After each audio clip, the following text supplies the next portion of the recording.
guys, welcome to another episode of the Entertainment Now podcast. My name is Nick. And I'm me. You are you? I am me. What's been going on, Ian? Nothing. Let's see. Well, I got more Friday the 13th news that I want to rant about. But other than that, Well, I guess before we get into that, real quick, I guess I should say, if you watch this on YouTube, give us a thumbs up and all that YouTube-y kind of stuff. But what's your Friday the 13th news? Well, one of the last episodes I ranted about how they, put the show on hold because they fired the showrunner and everything, and now they're the other side. So there's two parties. There's Victor Miller, who owns some of the rights, and there's Sean Cunningham, who owns some of the rights. Yeah. They were agreed for the show. Like, everything was in the center. Like, they were going to allow the show to use whatever they wanted. Well, which is fine, because Sean Cunningham was going to try and do, like, separate stuff anyway. Well, his separate stuff is basically NFTs. Really? Like, what is he wanting to do? Well, see, he hasn't announced exactly what he wants to do. He basically came out with, they've developed Jason Universe. Not the Jason Universe, just Jason Universe. And it's going to have a bunch of new merchandise and all kinds of crazy stuff, but no mention of a fucking film. That's weird. I just don't get it. The first movie cost $350,000, and it made a buttload of money. They could spend $10 million. There hasn't been a new Friday the 13th or Jason movie in 10 years. No, 15 years. They could spend $10 million and make $200 million. I don't know what the fuck is going on with these people. Do they not want to make money? So I wonder, is it like... I can see doing something like that if you have a film coming out. If there's a film coming out, right? No, but if you're not doing a film, then what's the point of it? To rape the merchandising side of things. That would be the only thing I could figure. That just makes no sense. But there's already a ton of Friday 13th and Jason merchandise out there. Yeah. So just make a fucking movie. Yeah, I don't get any of that. That makes, because like we said before last time we talked about it, like. They're not thinking man's movies, and it's easy money. It's easy money. Exactly. That's my point. And I don't know which side had anything to do with the shelving or slowing down on the TV series. Or if anything, that could have been a studio thing for all I know. I don't know. Possibly. But as far as a movie goes, they're fucking cheap. Halloween 2018 cost $10 million. And that was with getting Jamie Lee Curtis back. Yeah. It made $240 million in the theaters. Because, like I said before, when it comes to those kind of like slasher movies, those classic slasher movies, you can just slap it together and it will make money. And that's my point. And they don't even need to get a Jamie Lee Curtis. No. They could do it for $5 fucking million and make $240 fucking million. Yeah. So I don't know what I don't know if it makes 240, but They could spend $5 to $10 million. $5 to $10 million, and I guarantee a minimum of $100 million box office. Yeah. Guaranteed. Give me $1 million, I'm sure I could probably turn you a profit. Sure, exactly. Any one of us could make a fucking Friday the 13th movie. Hell, there's people making fan films. I think I said this before, that are quite good actually for fan films. Yeah. So it's not that hard. I'll play the fat Jason. You would have to, Nick. You wouldn't have a choice. Jason has eaten too many campers, so it's just unfortunate that that's been going on. Like I said before, I'd love to see another Friday the 13th movie. Right, and like I said, like you said, this Jason Universe thing is fine as long as they've got some film. It's a film franchise. Yeah. So, do a fucking film. Make a film. Put out something. Then the Jason Universe stuff can work fine. Because then it's all just marketing. Because then it's all... the focus is going to be the movie. Right. And then everything else is just an add-on to it. So. Right. Exactly. So, and I said NFTs. There was no mention of NFTs, but that's what that's the vibe I'm getting. That's the vibe I'm getting from it. Yeah. Because... There's no mention of anything film-wise. It's all just silly bullshit merchandise and... It's all the ridiculous fluff stuff that doesn't matter. Exactly. Yeah. So, I don't know. But that's it. That's all. That's my rant for the episode. What else is going on, man? Nothing. That was it, really. I'm like trying to steer you towards something. I know there's something else that's happened recently. Yeah, since the last world, or no, since the last time we recorded. We went to a concert, Ian. I'm trying to get you to. Oh, okay. So trying to steer you into talking about seeing Social Distortion, and you're even wearing the Social D shirt there.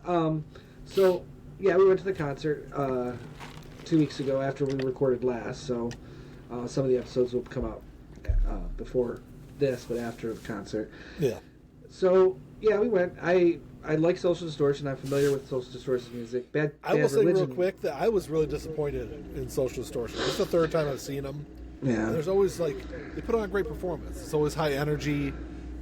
It was really, I don't know if it's because Mike Ness was just diagnosed with cancer not too long ago, so I didn't know. I don't know if there's anything health wise going on with him, but he didn't really seem into the show. I know we talked after the show. The set list wasn't that great. I don't know what was going on with them. I just wasn't. Out of the 3 times I've seen them, it was definitely the hands down the worst performance I've seen from this band. And for me, because I've never seen them before live, it was fine. I wasn't expecting much. It's not that they're young guys anymore either. So yeah. But I didn't know what to expect as far as the live performance goes. Yeah. Musically, it was fine. Maybe the energy wasn't there. Yeah. But Bad Religion played after them. And I wasn't familiar with Bad Religion's music that much. Yeah. Never really gave them a listen of any kind. Their show, their performance, blew me away. Yeah, they put on a great performance. They did a great job with it. Up till 2 or 3 days ago, which would be like 10 days since the concert, I listened to nothing but Bad Religion. Yeah. Every one of their albums, I would just cycle through one album after another. And honestly, they're probably going to fall somewhere in my top 10 bands of all time. I just got to figure out where. The funny thing is about Bad Religion is, so our friend Corey, he's been a big Bad Religion fan for, since the 90s. Mm-hmm. And for the longest time, he's always tried to get me to listen to the band. And I don't know why, but I never really checked them out. Never really paid that much attention to them. It just kind of always seemed like they're on the periphery of everything. Yeah. Me, and then, quite a few years ago now, he sent me a copy of Suffer. And that's the first time I've listened to the band, and right away I was like, "Oh man, this is actually a pretty damn good album." Yeah, it really is. And then, since then, I've definitely become a bigger fan of the band. They've got some great music. Even their last album that they just put out, 2019? Yep, that's a damn good album too. Yeah, it really is. And the album that came out before that, True North, is actually even better. Oh, you is should give that one a listen. Oh yeah, that one's because they're really both good. But True North is a kick-ass album. Yeah, primarily the stuff I've listened to is their late 80s, their stuff through the 90s, and then their last album. It's kind of all I've listened to from them. But they're a great band. I love there's always a political edge to a lot of their stuff. And that's probably what sells it to me a lot of the time. But I can see the charm of the Blinks and the Green Days, where there's Green Day's gotten political, but there's always a certain level of teenage angsty humor in their songs, whereas that's not really there in Bad Religion. With Bad Religion, no. So and some of their music even doesn't. I almost argue doesn't even fall under the punk category. Yeah, there's a it'll lot be a punk song, and then there'll be just a hard rock song. You know what I mean? Yeah. But there's because Rise Against is a lot like that too. Their earlier stuff was more punk, and then the longer they got into their career, their last album, which was Nowhere Generation, is a fantastic album. That's not really a punk album. I'd say it's more hard rock. Hard rock. I think technically they classify parts of it as melodic hardcore, which is I'm not a hardcore fan at all, so I wouldn't really. It's more it's a harder rock, I think, but yeah. So they're kind of the same lines where it's I think the longer you go in your career, I think any band is like that. It's hard to kind of pigeonhole them into a genre. And that's really how it should be, honestly. Yeah, because then there's some growth or some exploration of different styles and things like that. So you kind of want that. You want some kind of exploration in your music. You don't want a carbon copy of the album that came out before, even though that's what labels want. Well, right. Well, they want a carbon copy of whatever works. They don't. Yeah. You know, the last album that if it didn't sell well, they don't want a carbon copy of that. They want. Well, try go back to the album before that. Yeah. You know? Yeah. But They don't get labels really don't give a shit about the music or the artist. Well, I think that's kind of why Bad Religion has a slight advantage because they did go commercial for a little while, but they're back with Epitaph. Yeah, they have. Which is where they started. They've been independent for most of their career. Right. So that seems to help. I think for them. Yeah. But yeah, I have that label influence. Yeah, and Epitaph is I think Rancid on there as well. Yeah, Rancid's been on Epitaph for.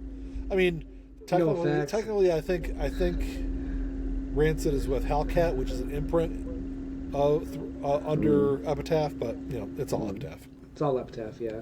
Yeah. And No Effects was with Epitaph. Yeah, I think they some do other everything some through, other. I think they do Fat everything Mike's. through Fat Records now. Fat Records, I yeah. think. But yeah, so they're in good company at least as far as that goes, and yeah, there's I've a been lot of blown great away. bands that have been independent like that for a long time, but Well, and as a result, so like, now I've got to start collecting Bad Religion albums, but so I've been listening to them through Spotify, and I've been looking at the recommendations. They say bands similar to, so I'm going to try and give Pennywise a chance because I've never really listened to Pennywise. Neither have I really. So they're I'm gonna, one of those I'm like gonna give staple. They're one of those like staple bands. Yeah, so I'm going to give them a shot. Maybe this has just kind of opened my eyes to more punky punk-like kind of music. I think so. Yeah, there was a couple couple of the things. basics, but Yeah, there was a couple of albums. So I've been listening to. There's on Apple Music. There is I think it's called New and Punk is the name of the playlist. And like every Friday, it's updated with whatever has come out. But it's not necessarily like. First off, there's a lot of like bullshit on there. Like, right. There's like 200 songs every week, and I'm just like skipping through 80% of them because they're just horrible. But there's a lot of stuff on there that I would classify as punk. There's a lot of stuff that's like, a lot of it sounds like late 90s alternative music, actually. And there's a couple of bands I saw. I took screenshots of the music. I'm trying to, let me find it here real quick. The first band is called Grumpster. They get a self-titled album. I don't know if it just came out or if it's coming out. Like I said, this is all just new music that they play on there. So, yeah, the band Grumpster, they sound like a late 90s alternative is really what I would classify. At least I'm basing that off of the one fucking song that was on Apple Music. There's another one called Heart Attack Man. They've got a song called Like a Kennedy, where they reference being shot like a Kennedy, but it's same thing, like very like 90s alternative. I wouldn't really classify it either one of those as punk, but I was kind of scrolling through it.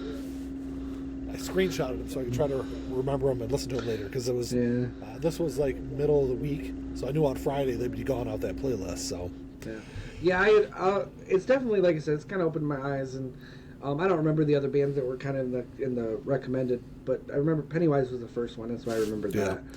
I will say I'm definitely that gonna have to go back and go and really give them, give some of those other bands a shot.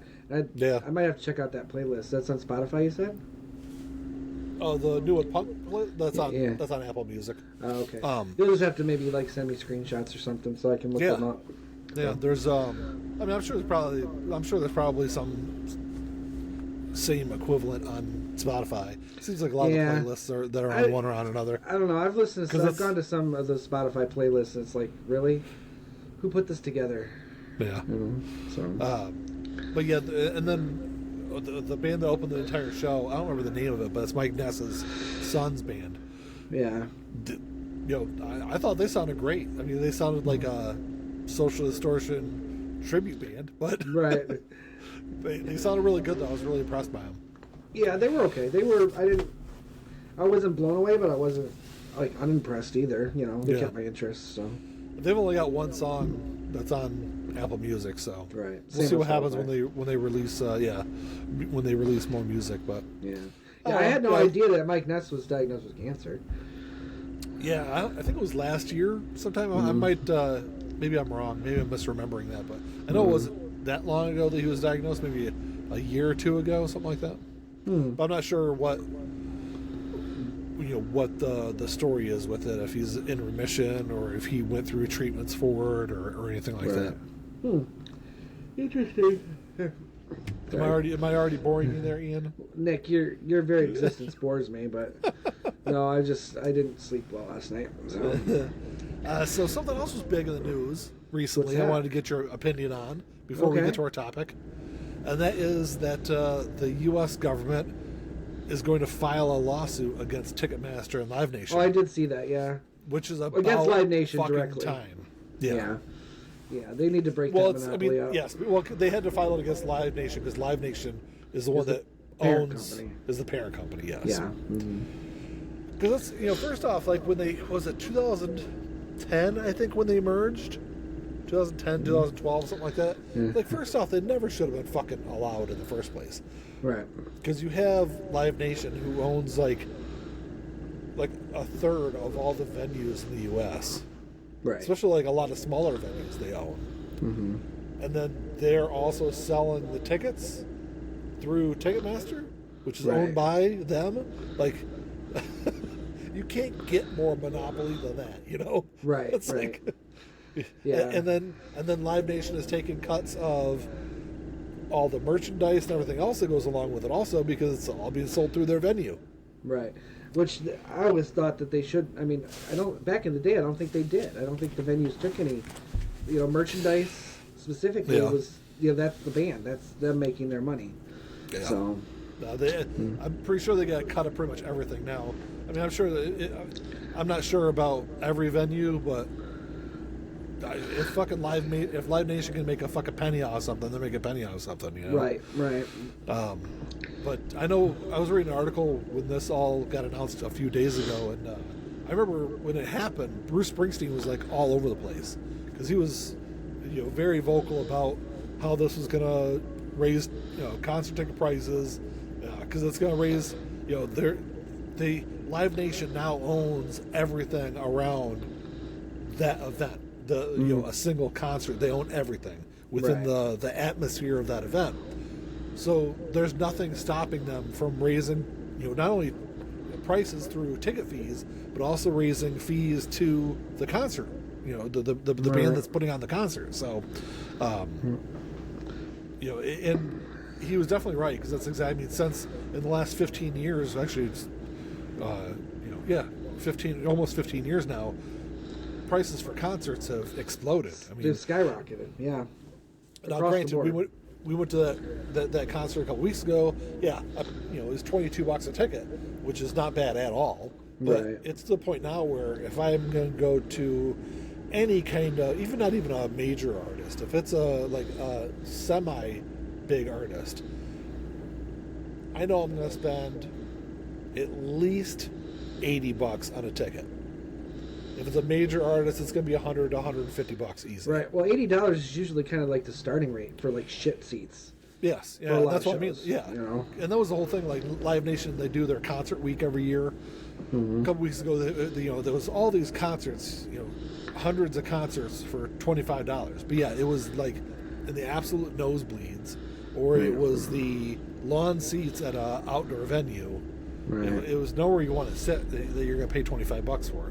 Yeah, sure. You can pay $25 and say you saw that band, but they're horrible fucking seats. Now, granted, when I was a kid, I didn't give a shit. Right. Yeah, I'd pay $15 to go see whoever, regardless of where I was sitting at.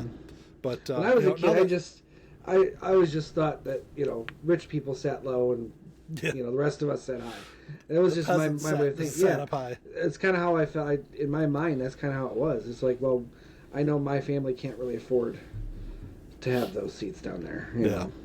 So.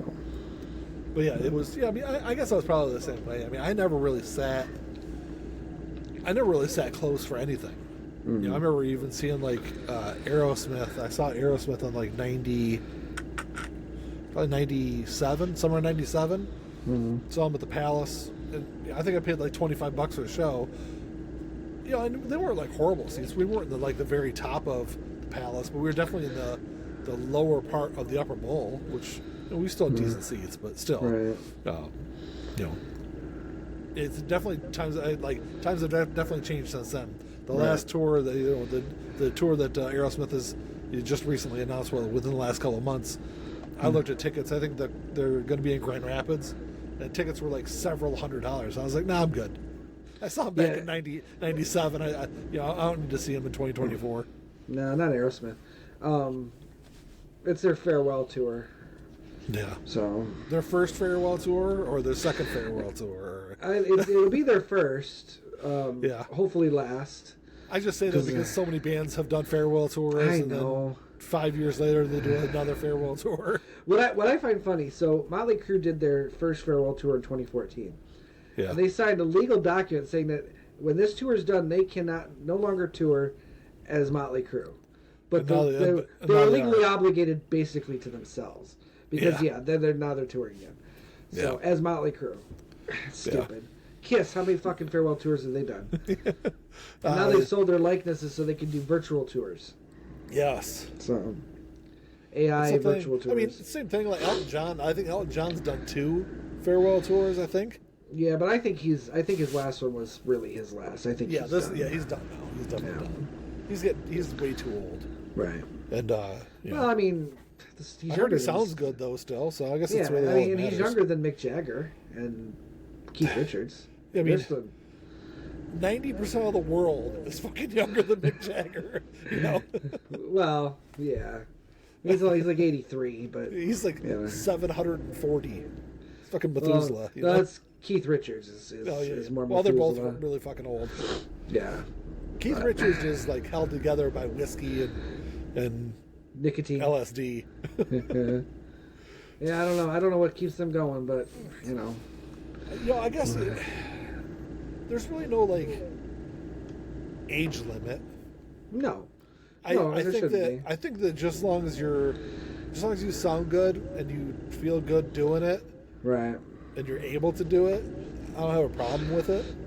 It's like when you turn into Motley Crue, that's when it's time to fucking retire. When you sound like complete ass. And they're not even that old by comparison to some of those other bands. But they're just... it's their style. It's the way that Vince Neil sings. Or doesn't sing anymore because he can't.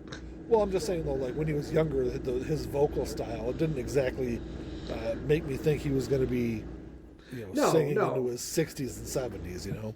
Right, and because he had that I call it the Robert Plant type of voice, where it's like, it's definitely Robert Plant can't sing Led Zeppelin songs unless they're toned down and acoustic at this point. Yeah, which is fine because he knows what he's capable of, and that's what he does.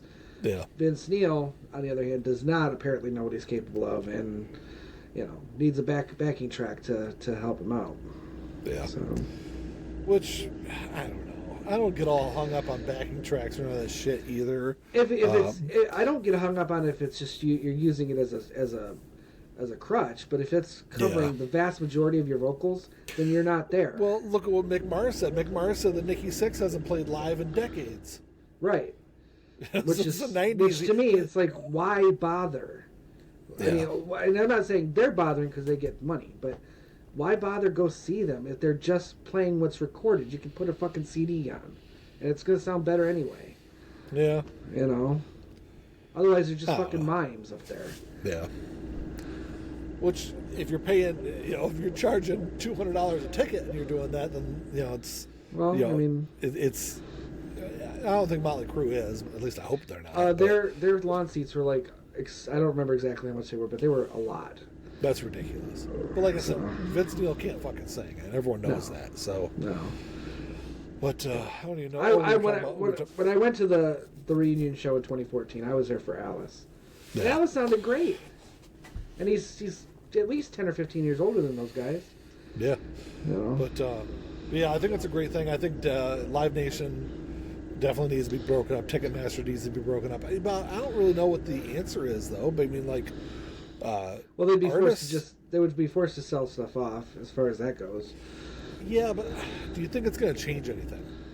No. If you've got other, but here's the thing: is like, if the venues themselves are going to be the ones selling the tickets, which is what people are kind of speculating, there still really isn't anything to keep pricing down. Right. Well, they're probably still going to have to go through some kind of a like a middleman, like a Ticketmaster. Yeah. So because the thing is, it's really the fees that fucking get you, right? And dynamic pricing, but dynamic pricing is something that the artists opt into, right? People, all these artists, all these big artists that want to bitch and complain about pricing for their shows, like, you're the ones that agreed to do it. Like, they can opt out of dynamic pricing, but they don't want to do that because why would you not? I mean, why would you? Like, you're charging exorbitant amounts of money for your tickets, and you get to blame Ticketmaster for it. Right. Well, I mean, they won't be able to now. Now it will fall on the artists more than it has in the past. So yeah, and I mean, dynamic pricing shouldn't happen either. They started doing this whole dynamic pricing bullshit because they wanted to out-scalp the scalpers, is what it was. They want to scalp in real time, is what it is. Because as if the tickets go on sale at 10 a.m. and it's a hot movie ticket, then prices get more expensive. Which they think is, we're just trying to recoup that money for the artist, so it doesn't go to the scalper. But I think all you end up doing is hurting your own fan base. Right. Yeah, people who are going to go see them more than once, opposed to people who were just going to buy tickets and for one time because they can afford it. Yeah. I've heard from lots of people. I've had lots of people tell me over the last couple of years that, I'd love to go, to that concert, but too expensive. I just can't afford it. Yeah. Because it's one thing, I guess it's one thing if you're going by yourself. I've gone to concerts by myself, and it's definitely more affordable that way. Right. But if you're going with your significant other or whatever, and your $150 or $200 ticket now becomes a $300 or $400 night, that's a lot. That's something that a lot of people can't afford to do multiple times in a year. Right. So right. I was lucky enough that I was able to go to a bunch of really affordable concerts last year. So there's still some out there. You just have to go see like smaller bands, up and coming bands, things like that. Smaller venues. St. Andrews Hall in Detroit is a great place to go see a show. You can typically go to shows there for $40 or $50 a person. Right. Yeah, which isn't bad. I mean, that's kind of what it should be. Especially if you're up high. If you're at like Pine Knob, when we were younger, lawn seats were like $12, and now they're like $35-$40 for lawn, which is ridiculous. Sometimes more than that. What concert? I know. We had one for Motley Crue, and I want to say they were closer to 110 or something like that for lawn. Yeah, I think there was Rob Zombie and Alice Cooper. I think lawn seats were $60 or $70. Right. Because I was like, because I almost bought, because they had those tickets on sale because they were going to be at Pine Knob, which is an outdoor amphitheater. They were part of the $25 sale, and I was contemplating grabbing tickets for it, and I was like, because I really don't want to see Rob Zombie. Right. I'd like to see Alice Cooper though, because I've never seen him. Mm-hmm. And then once those $25 tickets sold out, I was like, I can't spend $60 or $70 for lawn just to go watch, part of the show and then fucking leave. But right. Well, and I saw Alice when he was headlining like 2 years ago, 2 or 3 years ago. I don't know whatever. Yeah. And I paid $120, but I was in the pavilion and we were pretty far up. I mean, we were like off to the side, like row L or something like that. Yeah. So it wasn't. We had a really good view of the stage. We were close, and that was, like I said, those were about $120. That's not bad. I can see spending $100 or more for good seats. Yeah. But I'm not, when I say $100 or more, that tops out at like $200. I'm not paying more than $200 unless I'm real close. Yeah. I'm not paying more than $200. Period. But if I'm going to pay up to $200, I better be fucking close. I've definitely paid more than $200 for a concert, but right. But I think the most I ever paid was when Mandy and I saw Blink last year. Mm-hmm. And that was different because Blink's one of my favorite bands. Show. Yeah, they haven't played together since last tour was 2013, 2014, something like that. Right. Actually, it might have been before that, 2012, 2013. And I didn't know if Tom DeLonge would ever tour with the band or play with the band again. So right. I decided to spend more money than probably should have, and we sat really close. Right. I think we were one section behind the pit. So Oh, yeah, that's so bad. we had really good tickets. Yeah. Mady and I are seeing them again in August, and we're sitting in the lower part of the upper bowl. I'm like, that's close enough. And those tickets weren't cheap either. I want to say those tickets were $125, $150 a piece. Okay. But I'm not paying the $300. I think I paid $300 a piece for the tickets when we saw them last year. But Right. we sat close enough. This time we'll sit a little further back and pay half the price for it. But I guess technically the most expensive tickets were the ones that were when we saw Taylor Swift last year. But we didn't pay full price for those tickets. But we do have a topic. Should we get to our topic for once? Sure. 'Cause I feel like the last couple of episodes we haven't gotten to our topic. I feel like this topic has been on our list for a month now. Longer? So not too long ago, we were talking about it was at Lights Camera Barstool, which is through Barstool Sports. They've got it's an Instagram page that they've got. They had a ranking, not ranking, but they had a tournament style bracket of what they thought the best sitcoms of all time were. And I think we both pretty much agreed that their list was shit. Yeah, it was a little rough around the edges. They had some very glaring omissions. Yeah. And I think you said during the episode when we were talking about that it seemed like a list that was put together by some 24-year-old kids. They had the list they put together and the ranking that they had for those shows. There's no one over the age of 30 put that thing together. Right. I think that's kind of what I said. It's like no one over 30 is put this list together. So we wanted to talk about some of the shows we think are some of the best sitcoms of all time.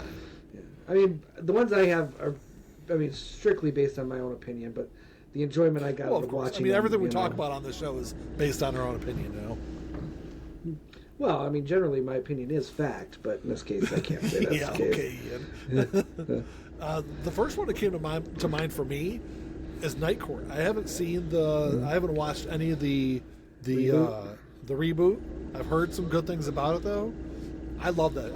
The original I used to watch it every single week. The theme song was iconic too. It was like you just hear it and you know what time of the week it is, what time of the night it is, everything. Yeah. I didn't realize that thing ran until 1992. I don't know why I was thinking it was just in the 80s. Right.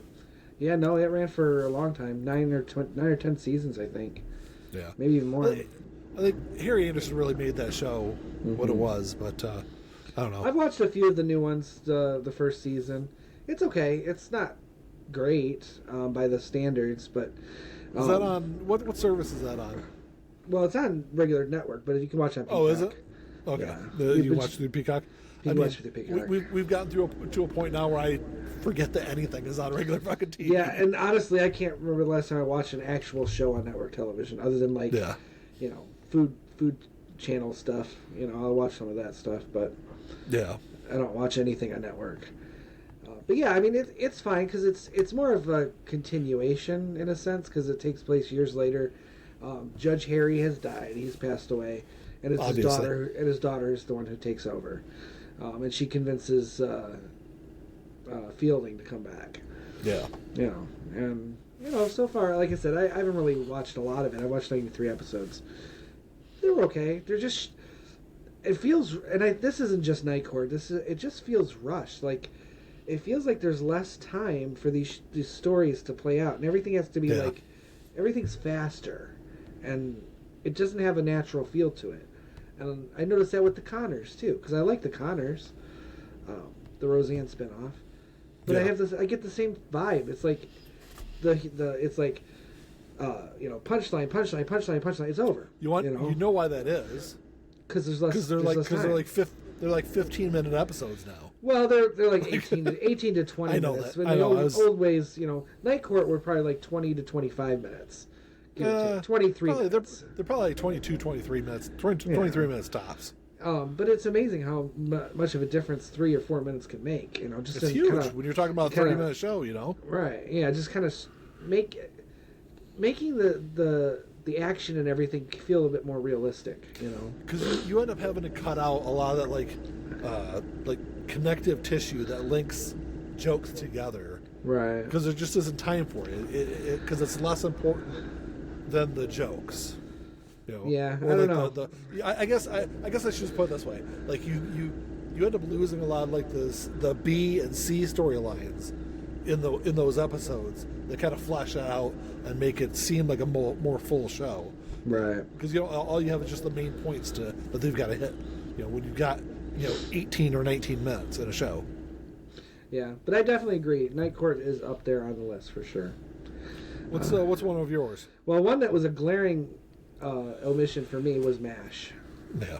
You know, I know it's been off the air for 40 years. I understand, but it was it's such an one iconic. of the top 5 sitcoms of all time. Correct. It's easily so a top iconic. 5. Yeah. And it pushed every boundary that television could push. It pushed every boundary that a sitcom can push. It pushed every boundary that a comedy could push. And it's, brilliantly acted. And I would say if you have the opportunity to watch it without the laugh track, do it, because it plays out so much better. The humor is really? good enough. Yeah, you don't need to have the laugh, because with that, like All in the Family and some of those older shows were filmed in front of a studio audience, so the laugh is real. Even The Conners, I think, is filmed in front of a live audience, so there's real laughter. MASH wasn't. Friends was in front of a live audience too, wasn't it? Friends was as well. I think most of the old ones were. But MASH wasn't. It was filmed on a location, so there was no audience. So they had to add the laughter in recorded, and it works. It never took me out of the story. However, watching some of those episodes without the laugh track was just like watching a comedy movie, because there's a bit more cinematic element to it because it is filmed on location and everything. Yeah. So. Another one that came to mind for me was A Different World. I think we talked about it when we might have, because definitely has to. Because you kind of tie that in with the Cosby Show. With the Cosby Show, I mean, you kind of Different World was a spin-off of right. It was a spin-off. But that was another show that I think that was probably around for what, maybe 4 or 5 years. Oh, I think it was longer than that. Was it? I guess I'll look it up. Yeah, or you look it up. One of us look it up. Who's looking it up? You or me? I'll look it up here real quick. All right. I think it ran more like 7 or 8 seasons, actually. Well, let's see here. Oh, my. And I guess while you're doing that, we can get the elephant on the board. I'll look up on my phone here. Regardless of what has come to light about Bill Cosby, the Cosby Show was iconic too. And I don't remember if it was on the list. Was it? On the Cosby Show? I don't think it was. Right. Because everything else that obviously was going along with the baggage that came with that. Yeah, the baggage that comes along with Bill Cosby. I think they probably. Right. But you can't deny omitted it. You can't deny what that show was for the time. 87 to 93, so. So 7 years, yeah. It ran 6 seasons. 6 seasons. So yeah. 6 seasons in a movie. Yeah.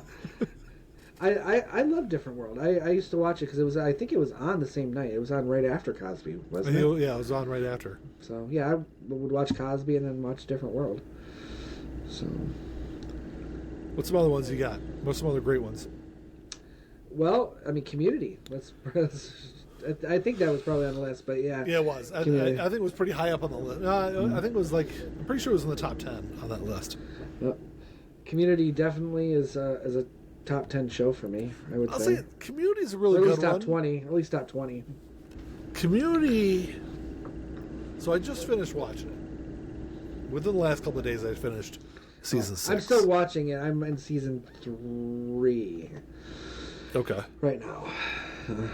So, season 4 is not good. I mean, episode 4. No, I was right the first time. Season 4 is just not good. It was also the season where Dan Harmon wasn't part of the show, so you lost the whole universe that he was building in that first 3 seasons. But when he came back in season 5, it wasn't a huge improvement on season 4. I think that's why it ended up getting canceled after the 5th season. And and that got picked up by Yahoo, and Yahoo did season 6, which, it's more of a half it's okay. season. It's okay, but Community is one of those shows where you can watch the first 4.5 seasons and probably call it good after that. There's a few good episodes here or there the last season and a half, but no. By the time the season 6 ended, like, you knew it was time to end the show. Right. Until the movie. Yeah, but who knows when the movie's going to happen? Right. Well, I heard a rumor or saw Joe McHale said that things are moving forward, so who knows? That was a few months Donald ago. Glover talked about that too. So did he? It's gonna be interesting to see how obviously Chevy Chase won't be part of it, but right. Donald Glover will be part of it. The lady that plays Shirley, I'm sure she'll be back also. Yvette. I think she left for Yvette Brown something. Yeah. I don't know what her full name is, but she left for family reasons. I think was the reason why she left the show. I really did not finish the show because I don't remember her leaving. I remember Chevy Chase leaving, and that other guy from Breaking Bad came on, and he was kind of a replacement, but not really because he was a different type of character. He came on in season 5. Right. Because whenever Chevy Chase left. Yeah, he left. I think he was only in the first episode of season 5. Okay. And then the other guy they didn't bring in until I think like midway through the season, maybe. Right. Well, they had to find a replacement. They had to find their. I don't even remember why he left. Like, how they wrote him out of the show. He died. Oh, he died. Okay. Yeah, they wrote him off. They completely fucking wrote him off. They killed him. Good. I mean, if you have to, I kind of like. I prefer that if it's a character that either you have nothing more you could do with, or an actor who is just there's no way he's coming back. We don't want him back, so kill him. So there's no ambiguity. There's no way around it. Yeah, there's definitely a character. Yeah, they did like a whole not like a funeral thing, but they had his like I don't remember what kind of crazy religion he was. Well, it was that like laser Buddhist thing. Yeah, something like that. So they had his like remains there and like this big container. There's like a whole episode about it. Right. I vaguely remember that now, but I like I said, I've been slowly going through it. I've been probably rewatching it for over a month now, and I'm only in season 3 because I watch like 2 or 3 episodes here and there and move on. Yeah. So that was one of those shows where I was like watching it on the way home from work, like in my car. Yeah, I haven't really been watching too much lately. I've just got other things I'm working on. Now that since I've finished watching Community, I haven't started rewatching anything yet. So I don't know when I'm going to start. But another good one is Taxi. I didn't really watch a whole lot of it because it ended in '83. So I was right. Yeah, for me it was always reruns for me. Yeah, it was always reruns, and it was always like I'd catch them like late at night. I want to say it was on at like 11 o'clock or 12 o'clock at night, something where there was like literally nothing else on. Night. Yeah, that's probably what it was. Night, yeah. And I was like, fuck it, there's nothing else on, I'll watch Taxi. It's a hilarious show. Mm-hmm. Yeah, there's a lot of cool stuff going on there. Just, for what it was, I don't remember a lot of it, but I remember watching it reruns, and obviously there's so many actors in there that went on to other things that, Oh, yeah, absolutely. Danny DeVito, Christopher Lloyd, Tony Danza. Yeah. So, yeah. For me, my next one would probably... So this is a tough one because I don't think it was a hugely popular... it's not an iconic show. But it's a Bluey? weird... No, it's just... It's like I almost consider it kind of a guilty pleasure, but it's not. Silver Spoons. That was a good show. I mean, was that one with Ricky Schroeder? Is that Ricky Schroeder? Yeah. It was Ricky Schroeder. And Alfonso Ribeiro when he was little. Yeah. So yeah, I mean, it was weird, like, because like I said, it doesn't really, it's not in the pantheon of sitcoms. It doesn't really come up a lot, but, Erin Gray was in it, and I knew her from like Buck Rogers when I was really little. Yeah. So she always made me tingly before I knew what tingly meant. So one that I kind of go back and forth on what I think is the number one sitcom of all time. What do you think the number one sitcom is? Like the best number one sitcom of all time? I don't know, because it's so open to interpretation or opinion. I'm asking you your opinion, Ian. My all-time? Yes. My number one would probably be MASH. My second would be Friends. Okay. Because I go back and forth between Friends and The Simpsons. And yeah, I guess, because I never really thought of it, but that is a sitcom. And it's, the longest running sitcom. Right. And it's the longest running sitcom of all time, longest running animated show of all time. Yeah. Yeah, that's... and I don't think Simpsons was on that list either. But they definitely should have. I mean, God, they're in their, 30... They just ended their season? 35th season. 35th season? Yes. That's insane. I know. I will say that I haven't watched much over the last, probably 15 seasons of it. Or maybe 10 seasons of it. I've gone and watched a few episodes here and there. Just, when there's nothing else on.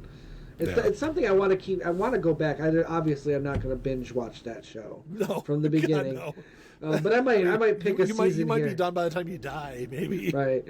But I might pick a season here and there and just binge a season. And I'll try to pick seasons that I haven't ever watched before, so it's new and fresh. So. Yeah.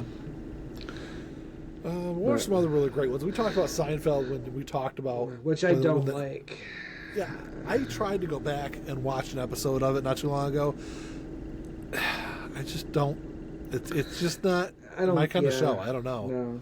Here's a show that's kind of in the same level as Taxi, but I watched it as reruns because it was kind of off when I was little, but it came back.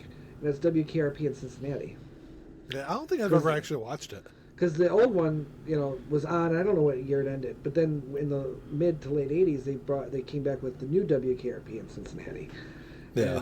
And most of the characters came back to the show. I think all of them actually. Now that I could be wrong, but my dad really liked that. So whenever it was on, and I was watching it. So I have a special place in my heart. I mean, that's kind of how I got into MASH. But MASH was one of those shows that just transcended. But WKRP was another one that because it had that iconic Thanksgiving episode where the station decided it would be cool to do this publicity thing where they drop turkeys on people, free turkeys from a helicopter, and didn't realize that sounds smart. Yeah, exactly. That's the funny thing. They're dropping all these turkeys and they're just falling from the sky, and it's like I said, it's one of those episodes. I think if people were to pick out historically funny episodes or funny seasonal episodes, that would be up there. Yeah, I don't know why I never watched any of that. Well, I think the original run was over by when we were little. Yeah, I think even newer shows. I never watched any of 30 Rock, even though I know it's a hugely popular show. 30 Rock was okay. Arrested Development was another one of those shows where I never really got into it. Yeah, I never got into that. Modern Family is one that I absolutely love. It's probably one of my top 5 shows of all time. But that was one I came to real late. I mean, it was already. I think it was pretty much close to being off the air when I first watched it. I mean, I watched the first couple episodes when it first premiered, and I was like, "Oh yeah, that's pretty good." But then I just never went back to it. Yeah. But then when binged it, and that's in my top 10 for sure. Yeah. It's Always Sunny in Philadelphia is one of those shows that I know is hugely popular, but I just never got around to watching any of it. Yeah, and it's a tough one because it's still on, I think, too. It still is. I think they just did their 15th season. Okay.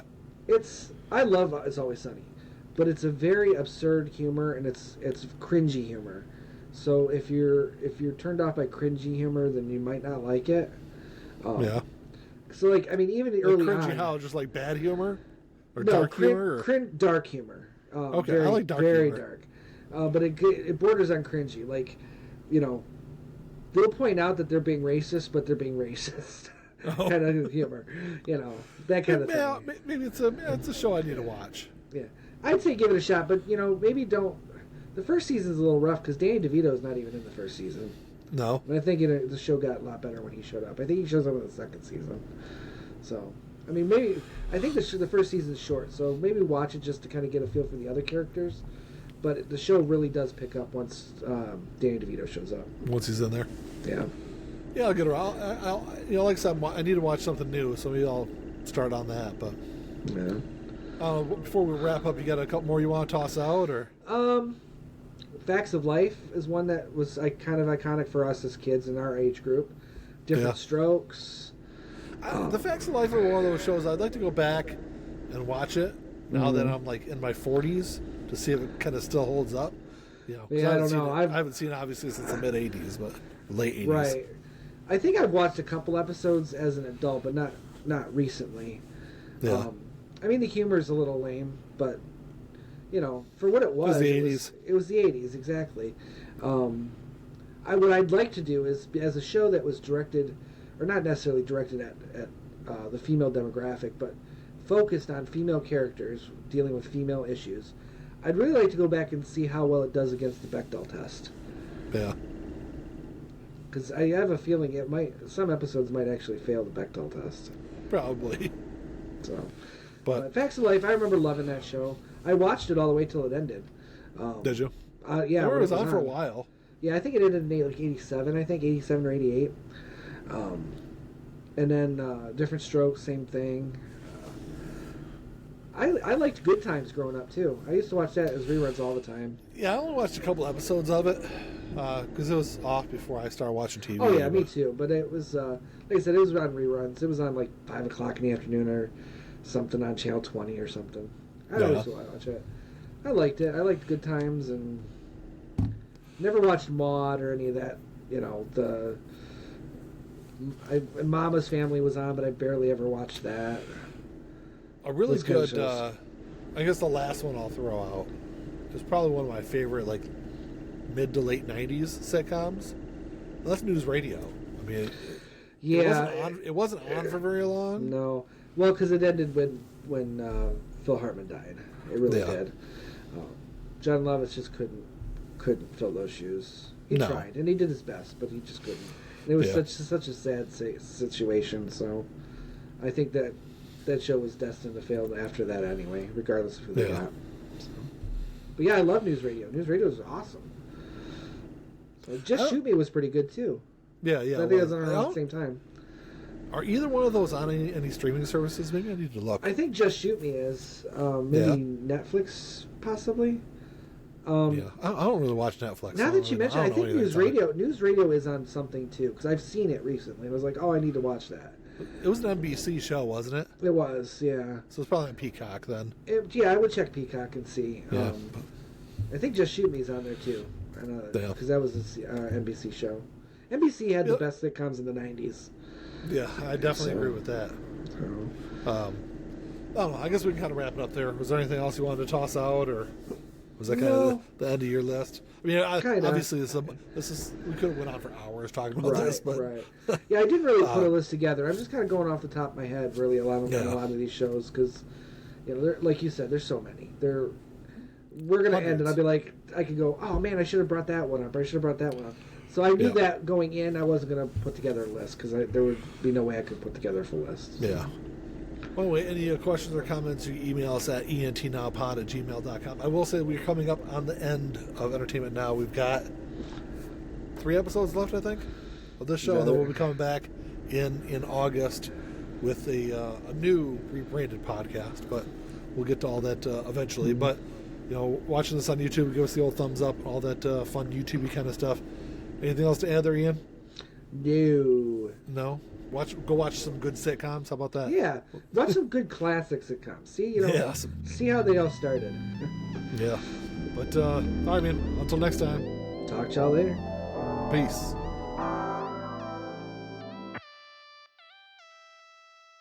Play my role, let me tell you about it. This shit right here, man, I'm about it. Only real niggas reside around me. Yo, lady, drop a guard around me. Dip like I know you can, bitch. Show me the ropes like we in the rain.